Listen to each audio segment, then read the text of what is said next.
Hey guys, and welcome to the Fish Room. I'm Rachel O'Leary and I am stupid excited because the day has finally come to move out fish.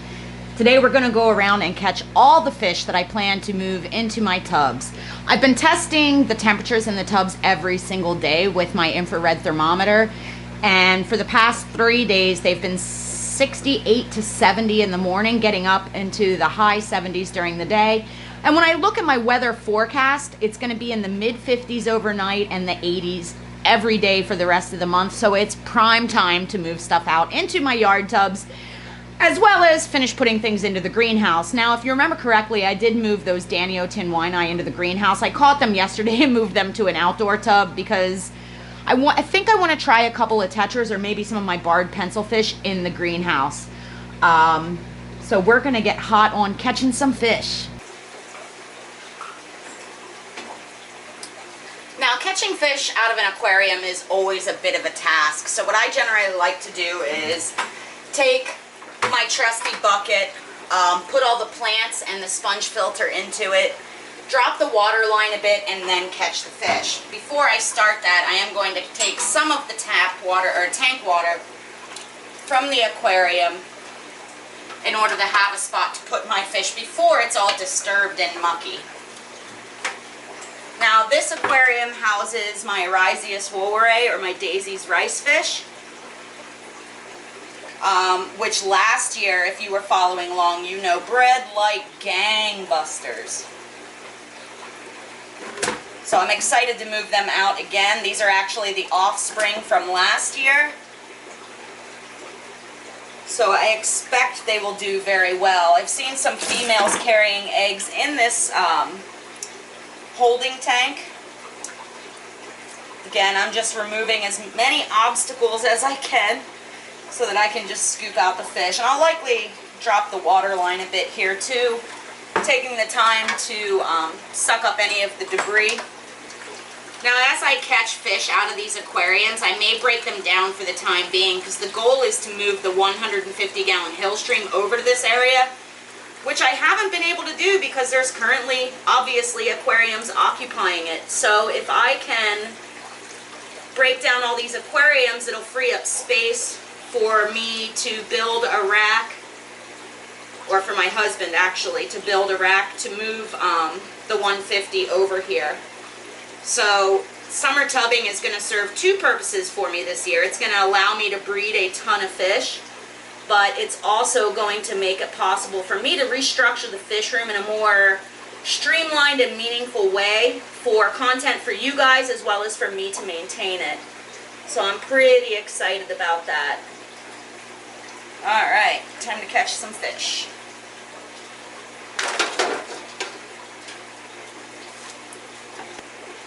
We'll take a closer look at these guys in a minute. I try not to chase the fish. I just sort of corral them into one area and then they swim into the net. It goes pretty well.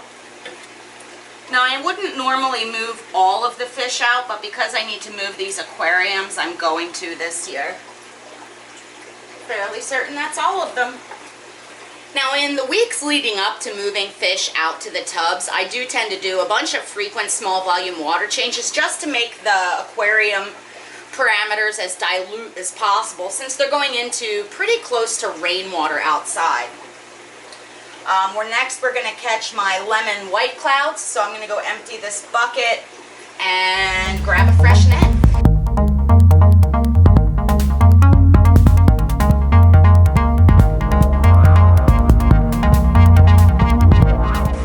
Emptying the aquarium like this really makes it a pretty quick job.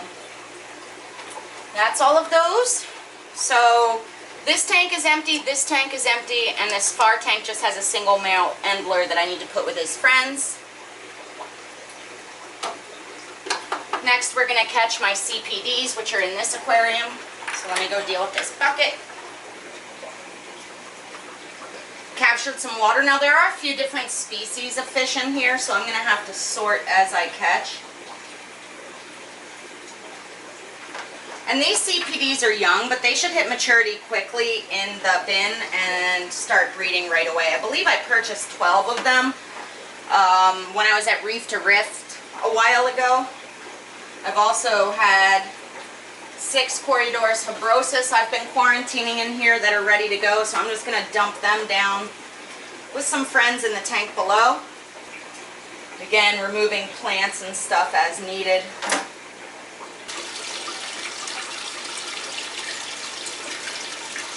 That aquarium still has fry and endlers in it, so we're just filling it back up and resetting it.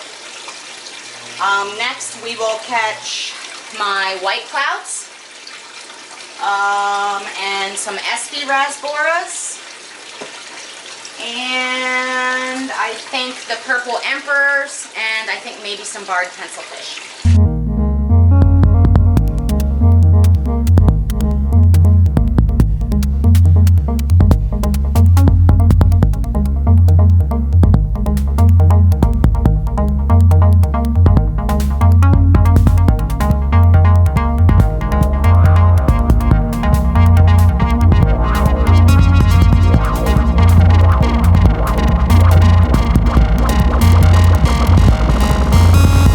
So the 20-gallon Rosy, Loach, and Sparkling Gourami tank has been an absolute algae nightmare lately, so I decided to pull all the fish to move outside in order to redo it.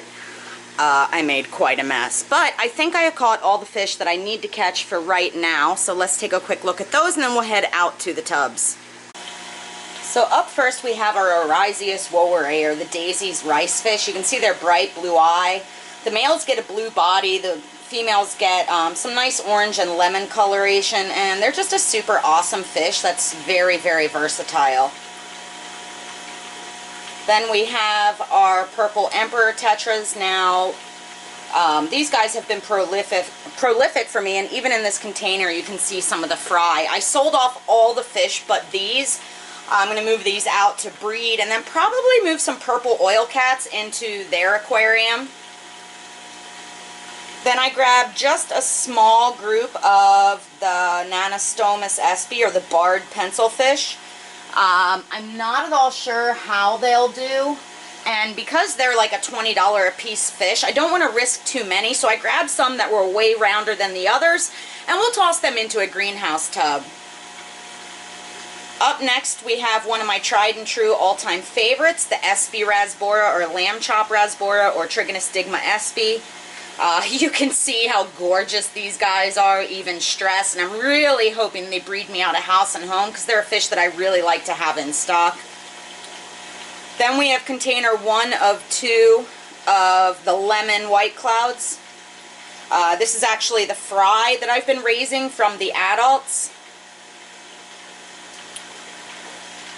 Then we have my Meteor Minnows.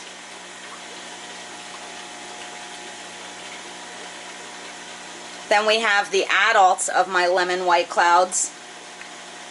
Now they're a bit washed out right now, but they get a really, really impressive yellow fin. And these are a newly described species, so that's kind of exciting. Then we have some CPDs, which are still a bit young but should do well. And then finally our Rosy, Loaches, and Sparkling Gouramis. Now these were actually breeding in the aquarium I had them in. But I just want to be able to move them outside because last year they did so well. And then I have a bag of Salvinia that doesn't look super hot, but we're going to see if being outside will sort of rejuvenate it.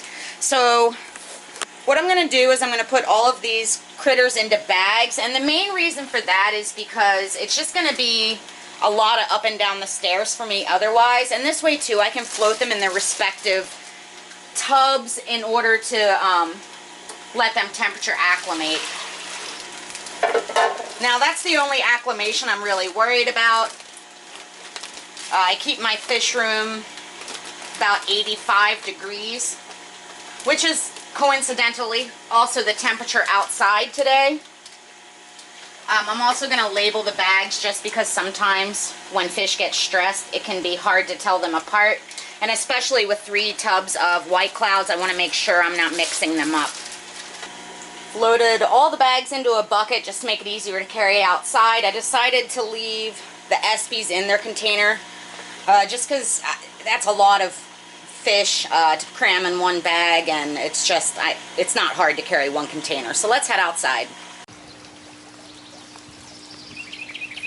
Now I moved the Danio tin wine eye into this tub. These are the barred pencils. They're going to go in the greenhouse, as are the purple emperors. But everything else is going to go in these tubs.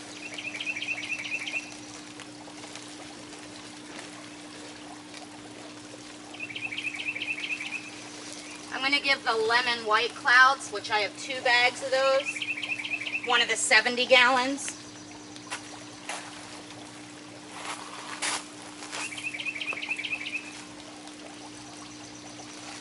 The meteors get the big one.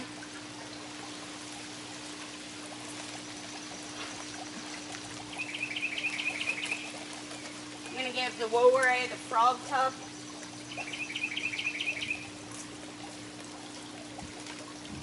Changed my mind. I'm going to put the Rosy and Sparkling in the tough stuff because I want to put all the Espies in that big tub. We'll do the same thing out here in the greenhouse. As you can see, I cleaned up a bit yesterday. This is still a lot of potting supplies. But my plants are getting so large, I have to give them more space, and I actually need to make up more soil soon. But because they're getting so big and starting to produce vegetables, I need to give them a little more room. You may notice as well that I do have my shade cloth installed. Now, I'm not sure if I'm going to release that video or not. It's kind of long, but it's full of just my husband and I laughing at each other's absurdity. So if you want to see that video, let me know down in the comments below. It would probably be a 10-minute video with not a whole lot of direct instruction on what we were doing, but it's pretty funny. I'm just going to wait a few minutes and then we'll release the fish and take a look.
There's our little friend.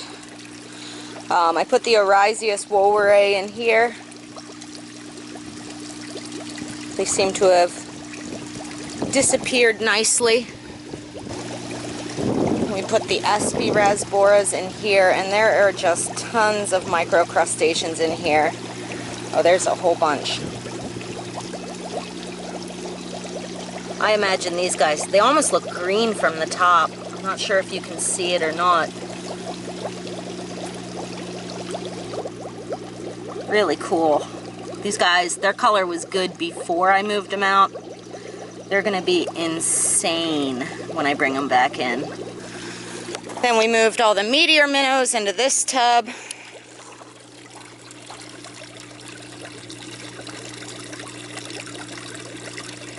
See a big pile of them right there. Then the lemon white clouds in here. They're right up at the surface feeding on all these microcrustaceans. And then we have our CPDs, or our sparklers and rosy loaches that'll go in here. And then I'm going to toss the CPDs in the little resin whiskey barrel. So there we have it. All the bins are now officially stocked. Now, in this next week, we're probably going to take a close look at the bog garden because it is amazing. We'll keep checking on things out here, but I'm pretty excited to get to work back down in the fish room. Getting all of these tubs in the greenhouse set up for the summer it's a lot of work, and it means that the fish room kind of gets put on the back burner. I mean, it gets its water changes, it gets fed every day, but I haven't been doing any real meaningful work down there. So I'm excited to get back down there. Also, I'm really excited that my vegetables are doing so well, and I still have a bunch of work to do around the yard. We're going to be doing a lot of pruning, and we may have a special project planned in the future that has nothing to do with fish. So make sure you're subscribed with that notification bell on so you don't miss any of my gardening, fish room, greenhouse, vegetable growing adventures. And as always, thank you for your continued support.